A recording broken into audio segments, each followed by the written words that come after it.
Hello, welcome to the HDG News. Today I'd like to talk about gender differences, something not controversial.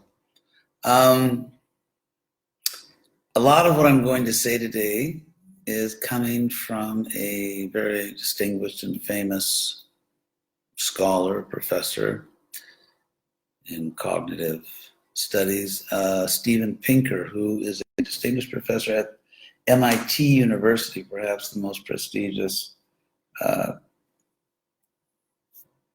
science and technology school in the world. And he talks about gender difference. And I want to be very clear that this is not about saying one gender is better than the other. These are differences, not superiority and inferiority. So here are some of the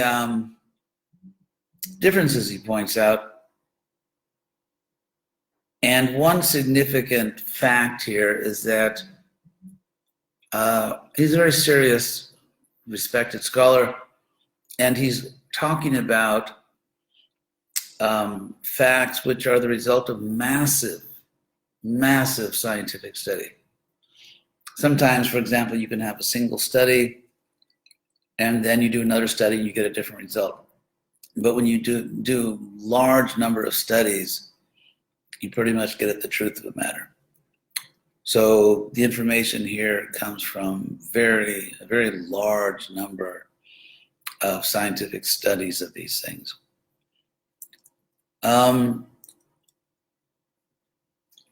Let's start with career, family choices, career and family.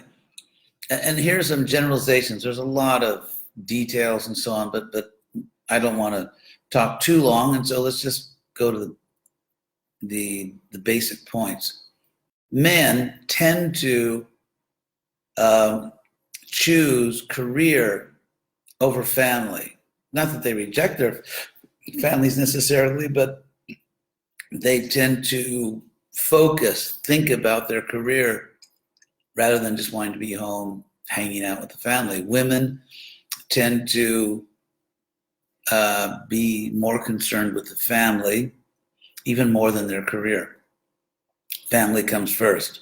For men, often, career comes first. Again, these are percentages. That means there are some women who absolutely put their career first. There are some men who put their family first. But in general, these are strong tendencies. Men, career first, women, family first. Now, here are some things that women strongly value.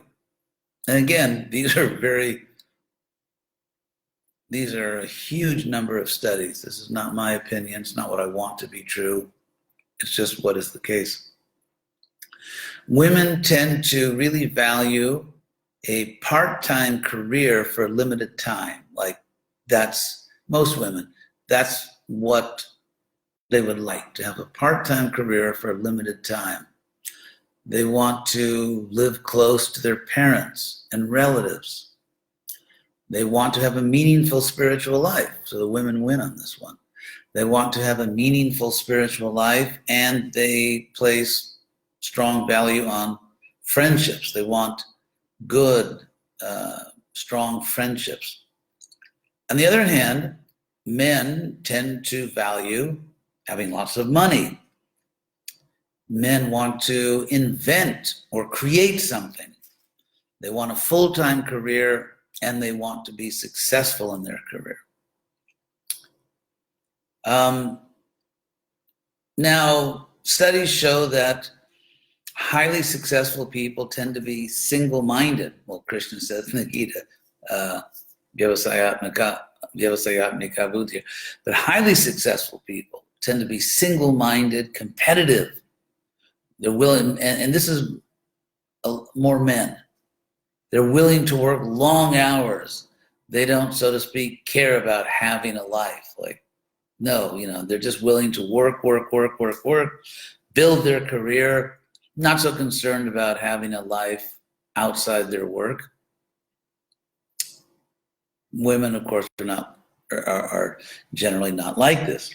Women like to work with people. Men tend to be okay working with things. They can just work with things, not so much people-oriented. So again, obviously, this doesn't show that men are better than women. They're better at certain things, and women are better at certain things. And we might say the world would be better if more people cared about other people rather than just their career or things. So again, this is not ranking men and women, who's better. It has nothing to do with that. They're just different. They have different natures. Men are much more inclined to take risk, even to be reckless. They're willing to take intellectual risk. Women, not so much. So there's something called the Darwin Award, which is sort of, it's not an official award, but it's given to people who have improved the human gene pool by removing themselves from it. In other words, there are people who were reckless and foolish and died of their foolishness. They did something really stupid and died from it. And practically all the Darwin Awards are given to men. Again, not something to be proud of, but because men tend to take more risks and to be more, willing to fight, be reckless. One thing that men are better at is, you could say, spatial visualization. For example, three-dimensional mental rotation, like on those tests we take in school, that if you take some kinds of three-dimensional objects and rotate them, what will it look like? Spatial perception, spatial visualization. Now, the reason that these things are mentioned is because those kinds of abilities in which men are stronger and are much stronger are important for physicists, for chemists, you could say perhaps for engineers, in different lines of work that men tend to like much more than women. And men tend to be better at that. For example, for a 25-year period this was studied, men scored 40 points higher average over a period of 25 years on the SAT math test. Now, why is that important? Well, for one thing, because people could say, well, it's cultural, it's because women are discouraged and so on. But again, in these tests, we have situations where we know that women were not discouraged, and it's a period of over 25 years. So the culture changes, all kinds of things have happened, the rise of feminism, and yet this 40-point advantage of men on the SAT math score remains constant. It actually doesn't change. Now, on the SAT math score, for those who don't know about American tests, it's a scholastic aptitude test, and there's a math test, a reading test, a writing test, and those are probably the most common tests that are used for university admissions, that your score on these tests can be very important in whether or not you get into a particular university. So on the SAT math, there's 800 points possible. 800 is a perfect score. And if we look at those who get at least 760 points out of 800, which is a very high score, they are, on the SAT math, this is math, 7-to-1 male. And yet women tend to get better grades. So when we, I once heard some feminist scientists talking about this, and men tend to do better in situations where it's not clear what you're supposed to do. You've got to innovate, you've got to figure out what to do. Whereas in situations where it's very clear instructions, A, B, C, do these things, women actually tend to do better. Women get better grades in math, partly because, again, solutions are given or suggested in class, and they're able to assimilate and replicate this knowledge better than men. Whereas the SAT tends to test new situations where you have to figure out how to proceed. It's not clear how you solve a problem. Now, of course, some people who are determined to deny gender difference, despite massive confirmation of it in scientific testing, they say that well, these tests aren't valid, these tests are meaningless. But in fact, the SAT, Scholastic Aptitude Test, is extremely predictive. In other words, it's a very reliable way to predict earnings, how much money people will make, what their occupational choice will be, the prestige of their degree, whether or not they'll get into a prestigious school and complete a degree in that school, the probability that if they become professors, they will get tenure. That means that they not only get hired to work in a university, but they perform so well that they're given a permanent contract as a professor. It also very efficiently predicts the number of patents. In other words, when you invent something new, create something new, especially in technology or whatever, applied technology, then you get a patent which legally protects it. Since you invented it, other people can't just reproduce it. They have to pay you something. That's the patent. And so the SAT math test predicts patents. Also, there's an IQ test, and IQ test, although again, when certain political correctness sheriffs, when the IQ tests don't give the results they want, they say it's not a valid test or it's culturally biased or this or that. But in fact, the IQ test is has always been one of the best ways to predict future success. So they're actually good tests. Now, why even bring up this topic at all? Of course, one interesting point is that people who are fanatical, people who are dogmatic, whether on the left or right, tend to deny valid science that doesn't confirm their dogma. So that on the right, for example, we find that you find conservative people denying overwhelming evidence of human-caused climate change. And on the left, you find people denying massive scientific evidence that men and women are actually different. So how does this relate to Krishna consciousness? How does this relate to spiritual life? Krishna emphasizes very strongly in Bhagavad Gita that if we want to advance spiritually, if we want to achieve bhakti, we have to see everyone equally. That certainly means men and women. For example, how do you see, let's say, a scientist and I don't know, maybe someone who's mentally impaired and can't even work in any job?